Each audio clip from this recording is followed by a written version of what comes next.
نستعينه ونستغفره ونستهديه ونعوذ بالله من شرور أنفسنا وسيئات أعمالنا من يهد الله فهو المهتد ومن يضلل فلن تجد له وليا مرشدا ونشهد أن لا إله إلا الله وحده لا شريك له ونشهد أن محمدا عبده ورسوله.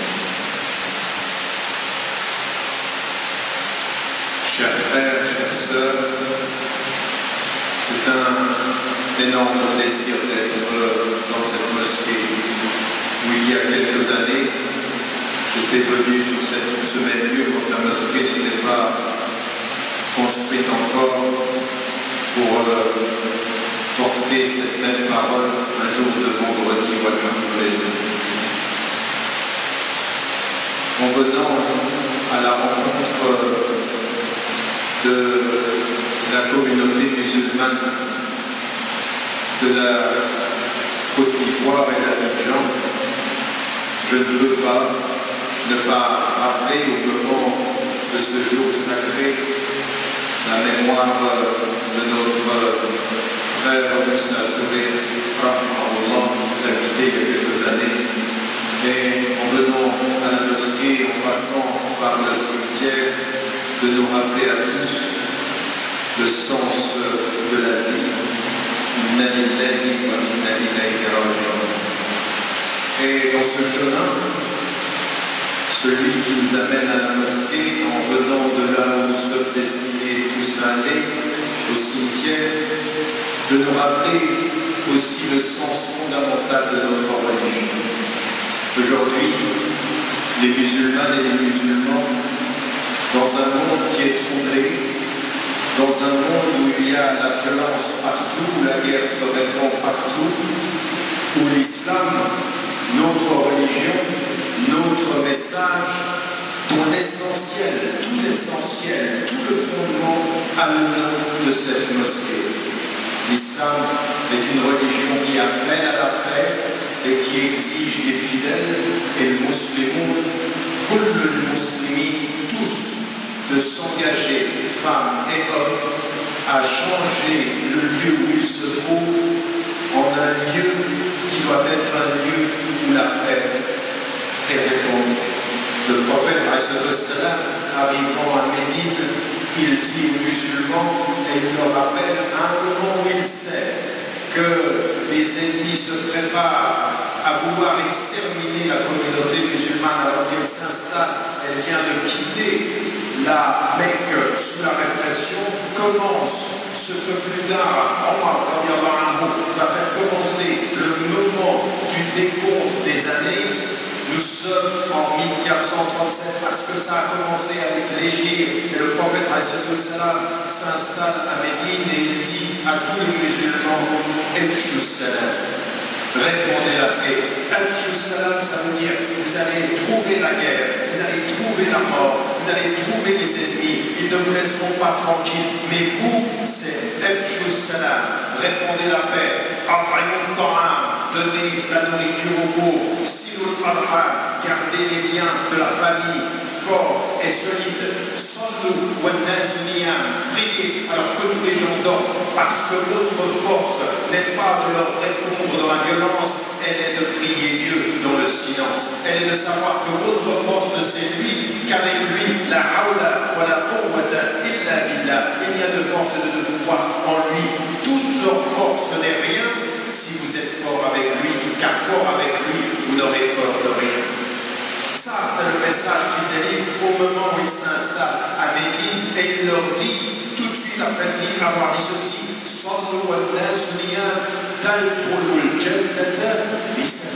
vous rentrerez au paradis dans la paix.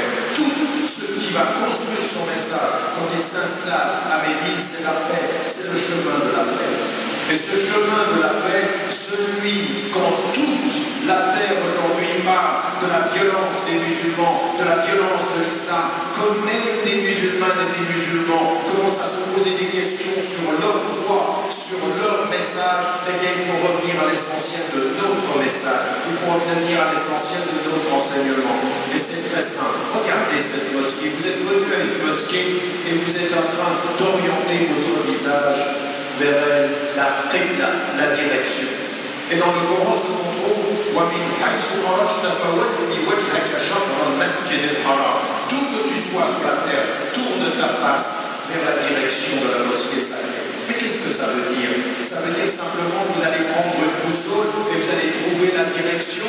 Mais non, ce que veut dire ce verset est beaucoup plus fondamental que ça. Ce que veut dire ce verset, c'est que quand tu tournes ta face, là, si vous allez tout droit dans cette direction-là, tout au bout de cette direction, qu'est-ce que vous trouvez? La Kaaba. Et qu'est-ce que symbolise la Kaaba? Le centre. Et qu'est-ce que symbolise le centre? La ilaha illallah.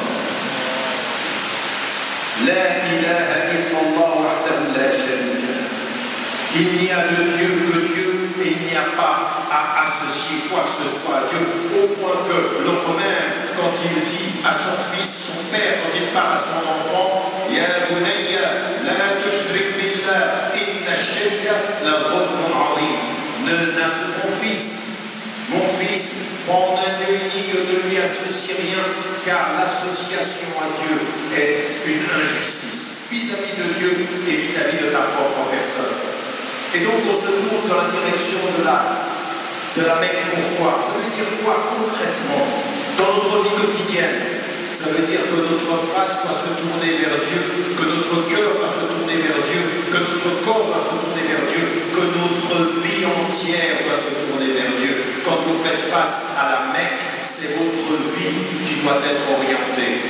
Raison pour laquelle 17 fois par jour, nous demandons à Allah, Allahumma ihdina as-sirata al-mustaqim. Et ihdina as-sirata al-mustaqim, c'est diriger-nous vers la voie droite. Et la voie droite, pour nous, elle est simple, elle est lumineuse, elle est limpide. Elle commence, comme je l'ai dit, par connaître nos principes. Et à chacun d'entre vous, chaque frère qui est dans cette mosquée, chaque sœur qui est dans cette mosquée, et à tous ceux qui n'y sont pas et qui nous écoutent. Et je me souviens à l'époque, même des personnes d'autres traditions musulmanes écoutaient ce que nous avons à dire. Nous, ce que nous avons à nous dire d'abord, en tant que musulmans, quel que soit ce que les gens disent de l'islam, ce que nous devons savoir, c'est que la voie droite, elle a des exigences. C'est que la voie droite, elle a une direction. C'est que la voie droite, elle a une destination. Les premières exigences, c'est déjà notre relation à Dieu, en sachant que sur la voie qui mène à Dieu, il va y avoir des luttes, il va y avoir des oppositions, il va y avoir des obstacles. Allah nous a mis sur une voie qui est simple dans son principe et qui est nourrie d'obstacles. Et comment ça s'appelle, ces obstacles sur la voie? Comment est-ce qu'on va réagir aux obstacles? Raison pour laquelle il faut que nous, musulmans, nous comprenions que l'islam nous appelle à la paix, Dar es-Salam, c'est-à-dire le paradis s'appelle Dar es-Salam, que notre Dieu, l'un de ses noms, c'est Es-Salam, c'est la paix, que notre responsabilité, c'est Efshu Salam, répandez la paix. Mais comment va-t-on s'y prendre? D'abord, pour que chacun d'entre nous ici, chaque frère, chaque sœur comprenne que notre première responsabilité, c'est qu'il n'y a pas d'islam, c'est qu'il n'y a pas de foi en Dieu qui ne soit lié à la connaissance, qui ne soit lié à connaître notre religion. Connaître notre religion, c'est connaître Dieu.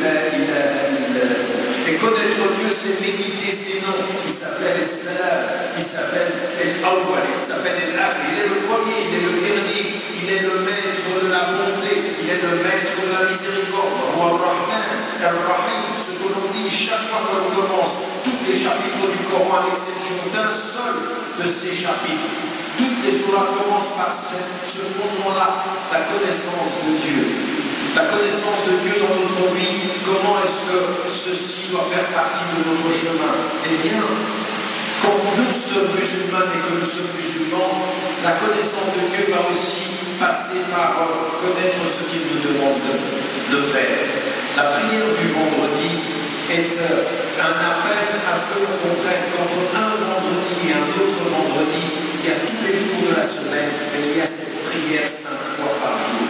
Cette prière 5 fois par jour, il ne faut pas la faire simplement mécaniquement.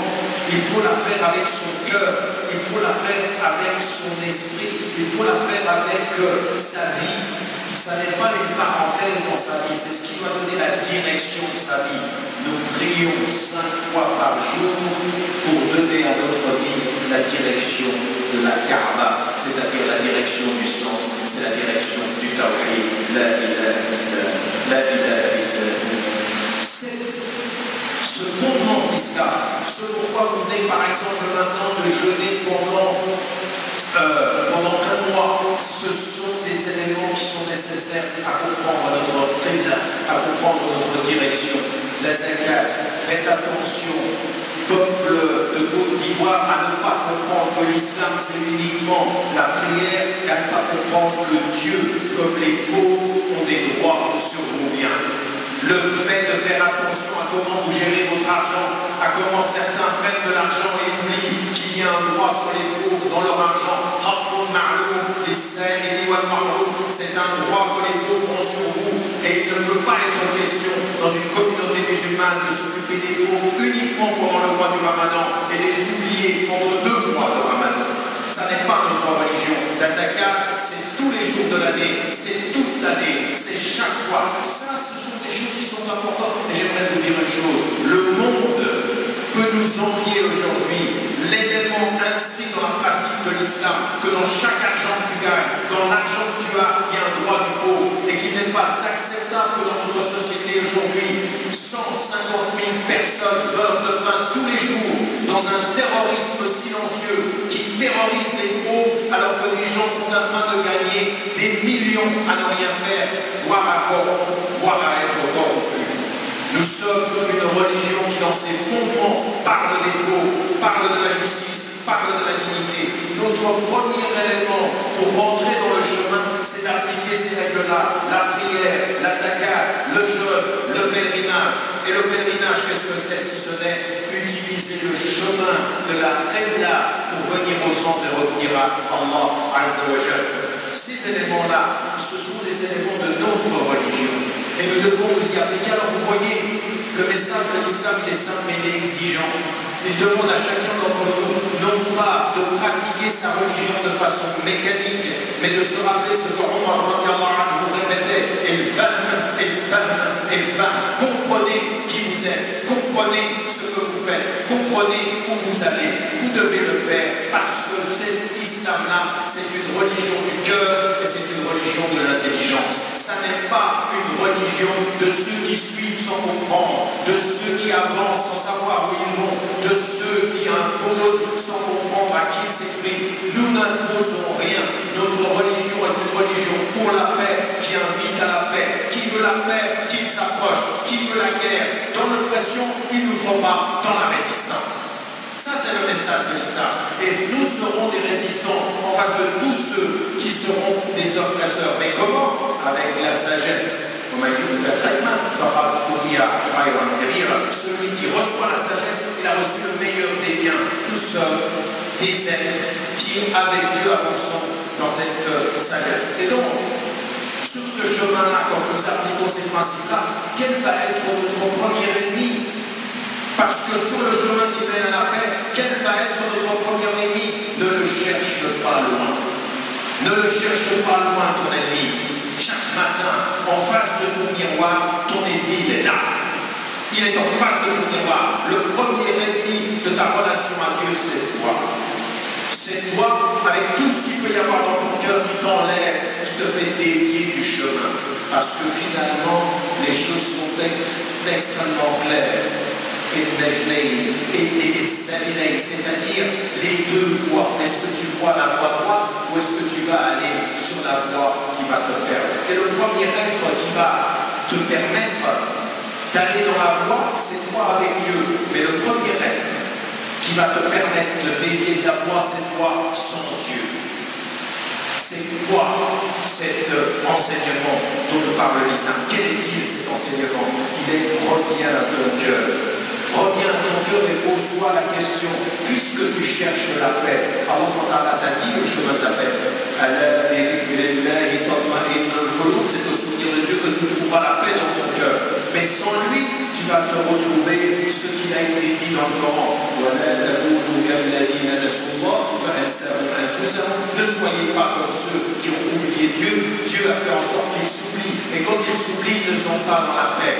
Ils sont dans la tension intérieure, ils sont dans le mal-être, ils sont dans la dépendance. Regardez autour de vous, combien, même dans cette mosquée, sont dépendants de l'argent, combien sont dépendants de la célébrité, combien sont dépendants du football, combien sont dépendants d'Internet, combien sont dépendants de la fumée, combien à l'extérieur peuvent même être dépendants de l'alcool, combien ont des dépendances. Et le Coran te dit, si tu viens à Dieu, tu dois trouver le chemin de l'indépendance. La dépendance à Dieu seul, c'est l'indépendance vis-à-vis de tout le reste. L'argent, la société, le football, toutes ces nouvelles idoles, les premières idoles qui vont pénétrer ton cœur sont les idoles dont tu ne te rends même pas compte. On t'a fait croire que c'était normal et tu es perdu normalement. Alors que tu dois te retrouver spirituellement. Ton premier ennemi est celui-ci. Et sache une chose, mon cher frère et ma chère sœur, c'est que dans ce combat avec toi-même, tu ne reviendras à l'essentiel. Et c'est dans ce combat-là que tu gagneras tous les autres combats. Tu gagneras le combat contre ceux qui t'attaquent de l'extérieur si tu gagnes le combat qui te fera vaincre de l'intérieur. Raison pour laquelle on dit dans les invocations du prophète, Allahumma ansurna ala anfusina. Dieu fait nous vaincre contre dans ce combat avec nous-mêmes. Wala takilna ila anfusina tarfat ayn. Ne nous laisse pas avec nous-mêmes, ne serait-ce que le clignement d'un œil, parce que seul avec moi-même, il se peut que les nafs soient plus forts que moi. Inna nafsa la'amaratun bis-sou. Ton être, il va te prendre vers le mal. Donc ta première victoire. Et chacun d'entre vous dans cette mosquée, vous savez très bien de quoi je parle. Vous n'avez pas besoin de mufti, vous n'avez pas besoin d'un chir, vous n'avez pas besoin d'un imam, juste un miroir. Un miroir suffit pour faire l'affaire. Je me regarde de l'intérieur, le miroir du cœur qui touche sur les tensions du cœur. Et donc aujourd'hui, nous avons à faire ce travail-là. Et Sirat al-Mustaqim commence par le revenir au cœur. Raison pour laquelle vous trouvez dans le Coran, Allah qui vous dit, je travaille entre toi et ton cœur. Et Dieu travaille, il se place entre l'homme et son cœur. Reviens à ton cœur, tu trouveras Dieu. Et si tu laisses ton cœur, tu perdras et Dieu, et ta vie, et la direction. Il n'y aura pas de tête d'arrière. Uniquement formellement, tu viens dans la mosquée, tu trouves la direction et tu penses que tu as fait l'essentiel. Non, ça c'est une direction physique. Il faut une direction spirituelle, il faut une direction du cœur, il faut une direction de la conscience. Et quand on commence à ceci, c'est là où nous devenons solides. Vous savez comment les savants ont parlé de ce verset du Coran qui parle de l'arbre solide. Kalimatun tayyibatin kashajaratin tayyiba. C'est-à-dire qu'une parole de bien, c'est comme un arbre. Asluha thabit wa far'uha fis sama. Tu'ti ukulaha bi kulli hinin bi idni rabbiha. C'est un arbre solide dont les racines sont dans la terre. Elle donne son fruit tout le temps avec l'aide de Dieu. Même quand on suit l'ordre de la nature, il faut encore que Dieu intervienne pour que dans l'ordre de la nature, l'arbre donne son fruit. Et c'est la même chose pour nous tous, frères et sœurs en islam. Ça, c'est le début de notre réglage. Ça, c'est le début de notre travail. C'est le début de ce que nous devons faire en tant que musulmans et musulmans. C'est ce que chacun d'entre nous sait. Vous êtes vous-même personnellement le premier potentiel ennemi de votre propre cheminement vers Dieu. Donc il ne faut pas aller chercher. Vous savez, quand les gens, j'entends aujourd'hui les gens disent « Ah, mais les non-musulmans, ils ne nous aiment pas, et les chrétiens disent ça, et les juifs disent ça, et les athées disent ça, et l'Occident dit ça. » Et toi, qu'est-ce que tu dis? Et toi, qu'est-ce que tu fais? Au lieu de dire ce qu'ils disent, qu'est-ce que tu dis et ce que tu fais? Tu n'as pas encore compris que ta force, ça n'est pas leur force, mais que leur force, c'est ta faiblesse. Tu n'as pas compris que leur force est ta faiblesse et que fort de toi-même, toute leur faiblesse te comprend si tu dis avec la conscience de ce que le prophète savait dès le début. Et qu'est-ce qu'il leur a dit? Vous voulez que j'arrête? Donnez-moi le soleil dans une main, donnez-moi la lune dans une autre, je n'arrêterai pas. Tous vos pouvoirs ne sont rien en face de son pouvoir. Et si j'ai la force avec lui, toutes vos forces ne sont rien. Ça, il faut que vous Ne m'écoutez pas aujourd'hui en disant Masha'Allah, il parle bien. Non, on s'en fiche de ça. C'est Masha'Allah, il faut vivre juste. Nous tous, il faut que nous y revenions, parce que ce qui est en train de se passer, c'est un combat qui commence par mettre le doute dans notre être. C'est pour ça que vous entendez dans le Coran إِنَّمَا الْمُؤْمِنُونَ الَّذِينَ آمَنُوا بِاللَّهِ وَرَسُولِهِ ثُمَّ لَمْ يَرْتَابُوا. Ce sont ceux qui croient en Dieu et en son prophète et ils ne sont pas pris par le doute. Et ensuite, il y a moins de soucis. Et ensuite, avec leur être, avec leur bien, ils sont dans un djihad. Le vrai djihad dont nous parlons ici, c'est le djihad où je vais changer ma vie, je vais changer ma façon de vivre avec moi-même. Et ça n'est pas terminé. Le deuxième cercle de notre combat, quand il est avec moi-même, c'est aussi de regarder mon frère, mais c'est aussi de regarder ma soeur. Nous, les musulmans, nous avons un sens nous devrions avoir un sens très important de nous-mêmes et de la communauté. Allah Ta'ala, il nous dit dans le Coran, Ta'awanu 'ala al-birri wat-taqwa. Aidez-vous les uns les autres dans la piété et dans la conscience de Dieu. Regardez-vous dans cette mosquée et vous vous rendez compte qu'à travers tout le monde musulman, dans toutes les mosquées du monde, les mosquées le jour du vendredi sont pleines comme celle-ci et des millions de fois de plus. Et en même temps, nous disions toujours, et nous répétons, nous répétons ce que le Coran dit, mais le Coran dont il nous dit, les croyants sont des frères et des sœurs en islam, il nous dit, c'est un projet de vie. C'est un projet de vie, établissez cette fraternité. Ne la répétez pas avec la bouche, vivez-la avec le cœur. Il faut que ça passe de la bouche au cœur. Ne répétez pas le Coran à la surface de vos lèvres, vivez le Coran dans la lumière de vos cœurs. Et ça veut dire qu'il faut établir cette fraternité. Est-ce que c'est ce que nous faisons? Regardez comment aujourd'hui la force de l'extérieur joue avec nos faiblesses intérieures. Quand on est sunnite et chiite, on a des divisions. Même entre sunnites, quand on est d'une école ou d'une autre école. Même entre musulmans, quand on est d'une tribu ou d'une autre tribu. Même entre musulmans, quand on est d'une couleur ou d'une autre couleur.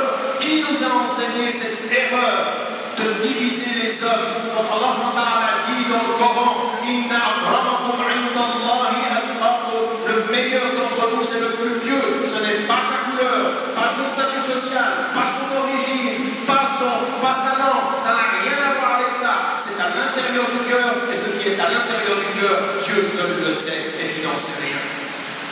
Parce que ça veut dire que nous devons venir à une unité qui soit fondée sur, attention, l'unité dans la diversité. Tu as une opinion, j'ai une autre opinion, mais nous sommes frères. Tu as une origine, j'ai une autre origine, mais nous sommes frères. Tu penses comme ça, je pense comme ça, mais nous sommes frères. Tu es chiite, je suis sunnite, et nous sommes frères. Et nous ne laisserons pas ceux qui veulent nous diviser l'emporter par nos propres faiblesses. Parce que nous ne savons pas qu'aujourd'hui, la communauté musulmane, il faut qu'elle se fonde sur un vrai dialogue.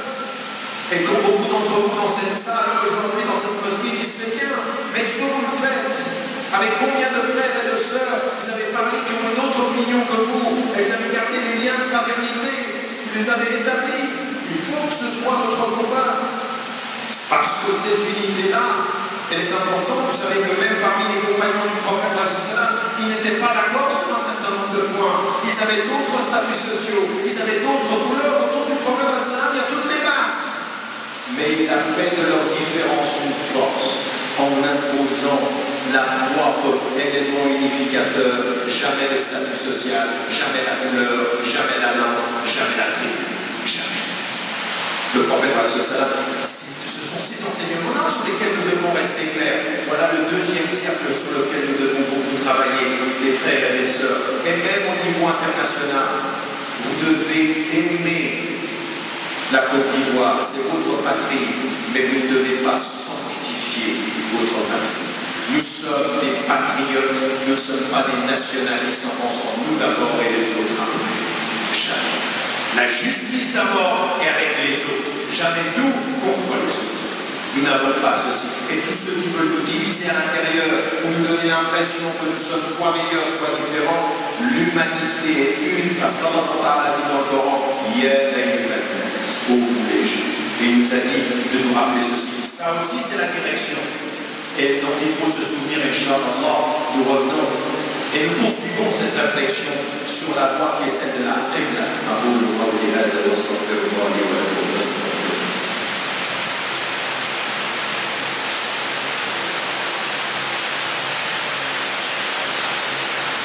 Alhamdulillah, alhamdulillah, alhamdulillah. Sur ce chemin, et ce chemin il est simple, parce qu'il nous dit nos principes, il nous dit notre voie, et le prophète sallam avait déterminé quelle avait été sa mission. Il nous avait dit, il a dit avec clarté,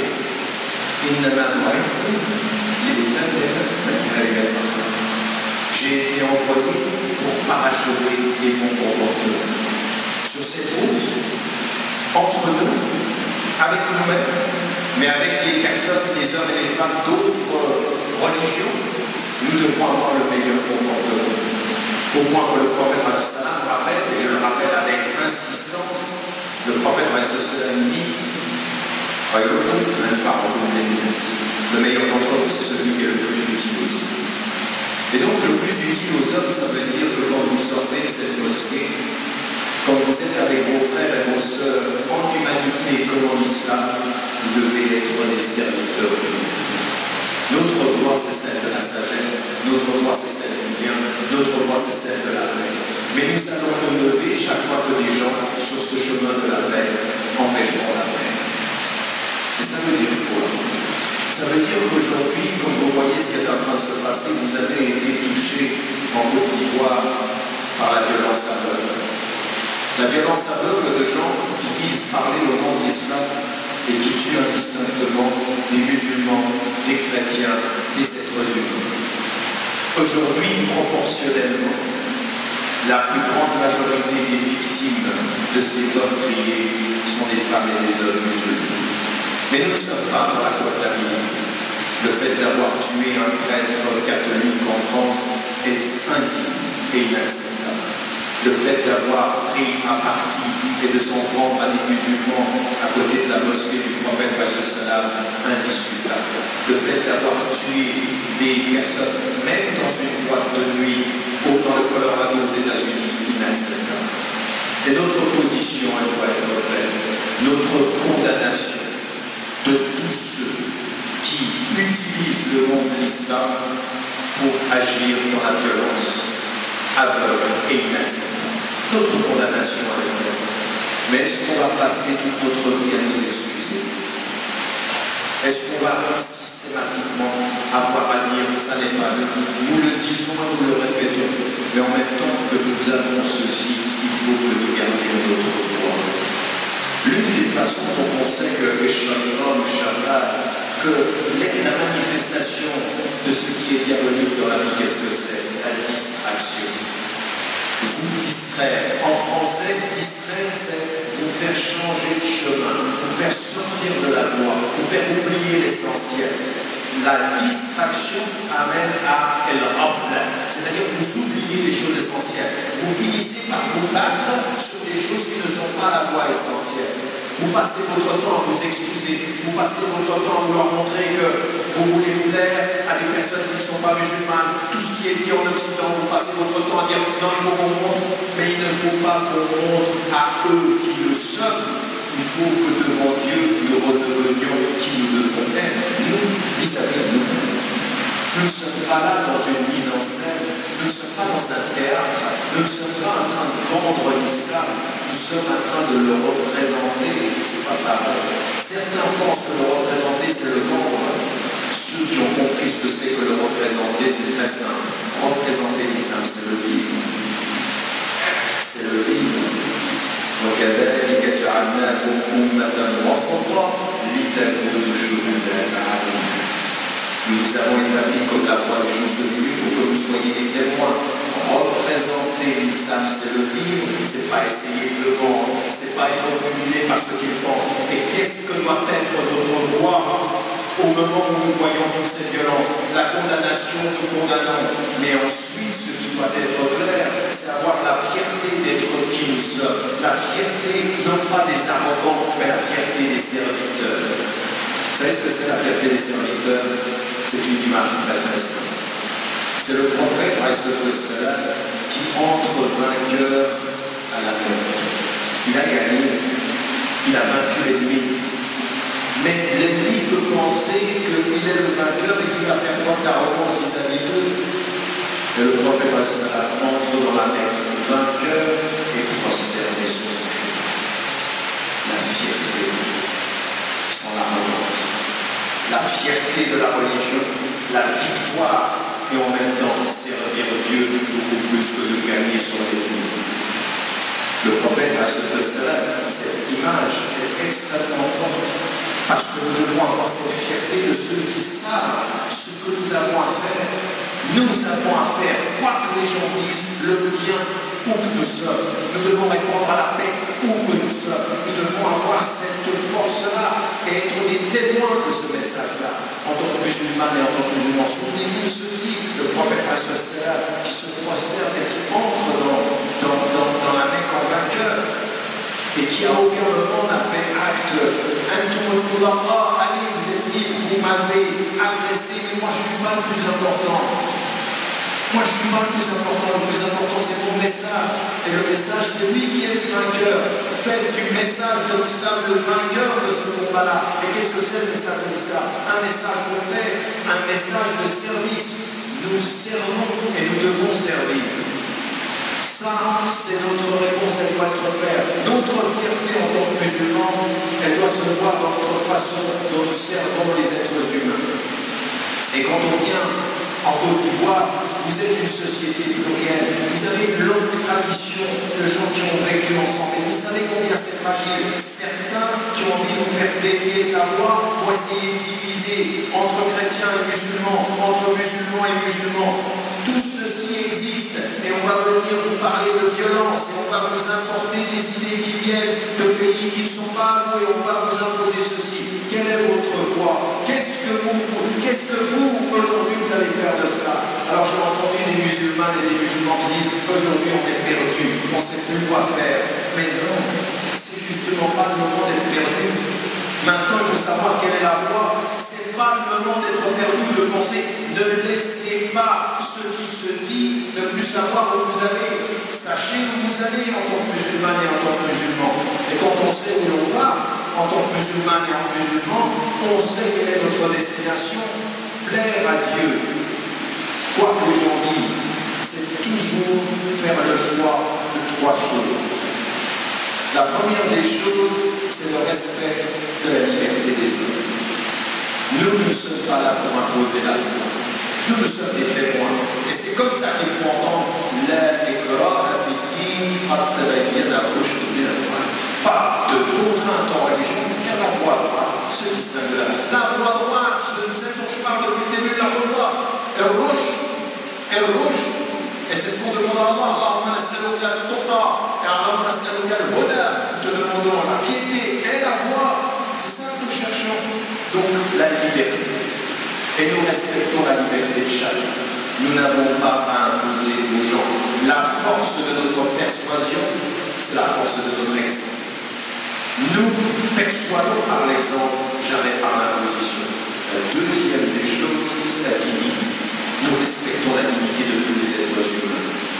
Voilà, nous avons donné la dignité aux êtres humains. Et ça, comprenez-le bien, que vous soyez avec des musulmans, que vous soyez avec des personnes d'autre foi ou qui n'ont pas de religion, quel que soit ce qu'ils croient, vous respectez la dignité de celui qui les a créés leur a donné. Nous respectons la dignité. Et le karama, ça c'est une chose qui est importante. Voilà ce que nous devons être. C'est pour ça que quand nous voyons aujourd'hui dans les médias occidentaux, quand un meurt à Paris, c'est un scandale. Quand on tue 100 en Syrie, c'est normal.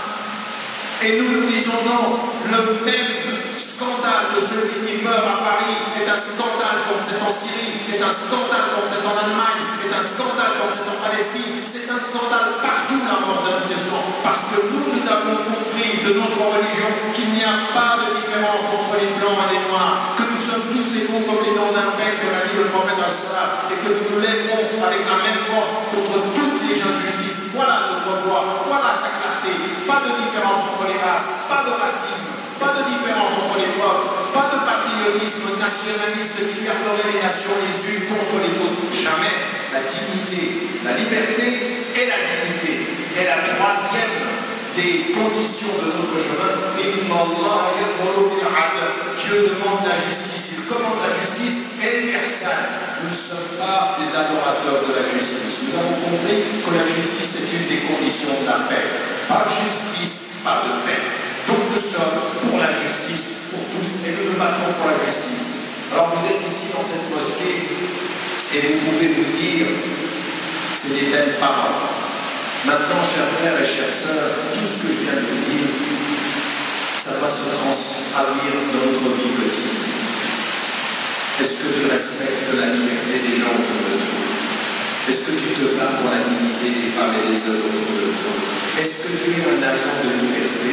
Est-ce que tu es un agent de dignité? Est-ce que tu es un agent de justice pour devenir un agent de paix?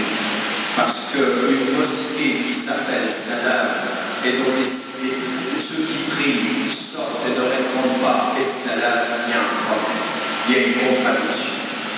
Il y en a certains, ils sortent de la mosquée, la première chose qu'ils font c'est de se disputer avec les gens pour le parking, avec les gens sur la route. Ils sont venus des Salam et ils répondent et le fait bien. Nous devons sortir de la mosquée et être dans notre vie des agents de Salam, Inch'Allah. Avant les invocations, quelques mots pour nos frères et nos sœurs qui parlent anglais. Un résumé, Inch'Allah, et on fera les invocations. What I was just saying about the whole discussion that we have today about Islam and about the way we have to deal with Islam is to understand the very meaning of the qibla, the direction that we have to follow.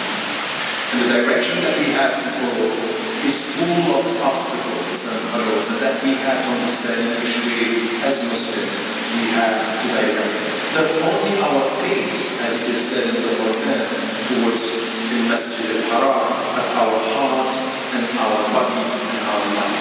This is what we have to do as Muslims. And it comes to three things that we need to get. The first, as Muslims, to understand that the first enemy that we have is ourselves, our own heart. So the first struggle is not with the people and what they say about Islam and what they criticize about us. No, this is not the way. What is essential here is to come back to our heart and to understand that our ego, the way we deal with money, the way we deal with fame, the way we deal with reputation, and the way we deal with power are elements that are changing the very state of our heart. So the first struggle is the struggle that you have when you look at the mirror in the morning and you know that the first enemy is yourself. That we have to struggle with this as the first dimension. The second has to do with the way we have to deal with our brothers and sisters within the community, and to know that if Allah is asking us ta'awanu 'ala al-birri wa taqwa, that we have to be united and we have to rely on each other based on our faith and our God consciousness. What we have to do is to have this internal dialogue within the community, to get it from within, and to understand that we have to respect one another, that we are brothers and sisters in Islam and in humanity. We can have different opinions, we can follow different trends, we can come from different countries, but at the end we are brothers and sisters in the Muslim Islam. And between Shia and Sunni, between people of different trends, that's essential to come to this. And then, what we also need to understand around the world is that we have people talking about Islam, they are talking about now violence and terrorism and what is done in the name of Islam. As we are condemning what is done in the name of Islam, we are not going to repeat this day in, day out. We condemn and to justify ourselves or to apologize. What we have to do as Muslims is to condemn, yes, but then we have to be witnesses to our message before our brothers and sisters in humanity. And the Prophet ﷺ said, إِنَّمَا نُعِدُّ لِتَمِّمَ مَكَارِمَ الْأَخْلَاقِ, it was said to beautify the good character, the good behavior, and this is the way we have to deal with our brothers and sisters in humanity. not to try to please them, but to reconcile ourselves with our moral principles as Muslims. That's the way. This is the Qibla. This is the way to follow the straight path that Allah is asking us to look for 70 times per day when we are praying, inshallah. So let us come to this teaching and try to implement this in our daily life, inshallah.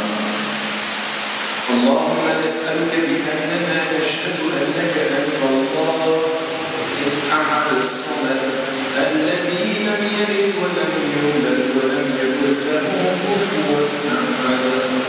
اللهم نسألك رضاك والجنة ونعوذ بك من سخطك والنار.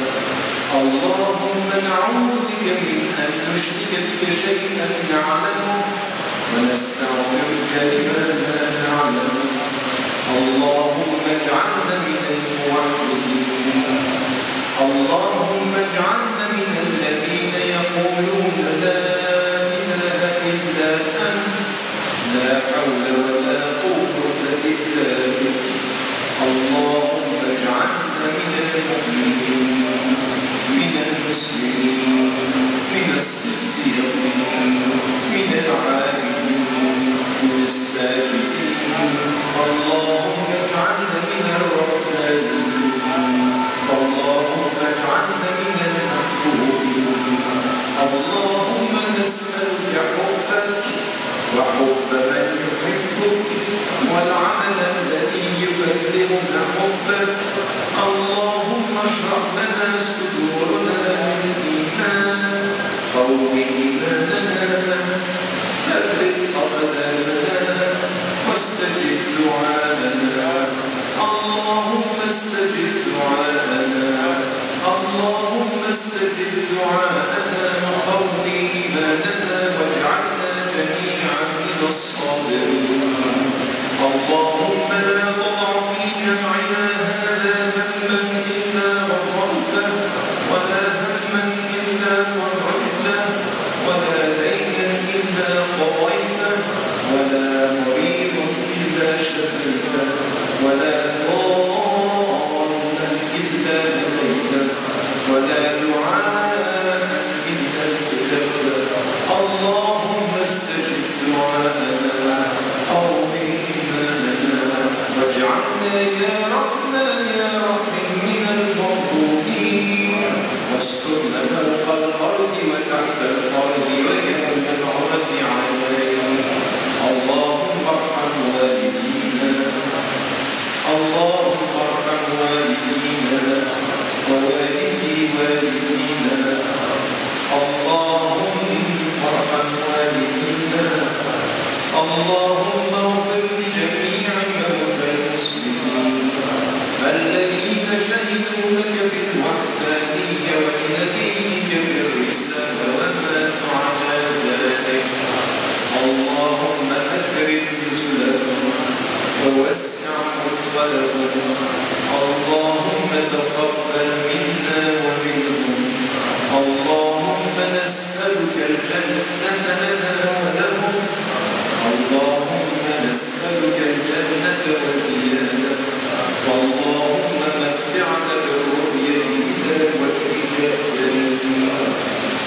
اللهم متعنا بالرؤية إلى وجهك الكريم يا رحمن يا رحيم. اللهم قوي إيمان إخواننا وأخواتنا المظلومين في كل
الصابرين اللهم ألف بين قلوبنا وأصلح ذات بيننا واجعلنا يا رحمن يا رحيم من المحبوبين المقبولين الساجدين برحمتك علينا يا رحمن أنت الرحمن أنت الرحيم أنت رب العالمين استجب دعاءنا قوي إيماننا وتقبل يا رحمن وتقبل منا رحمتك نرجو يا رحمن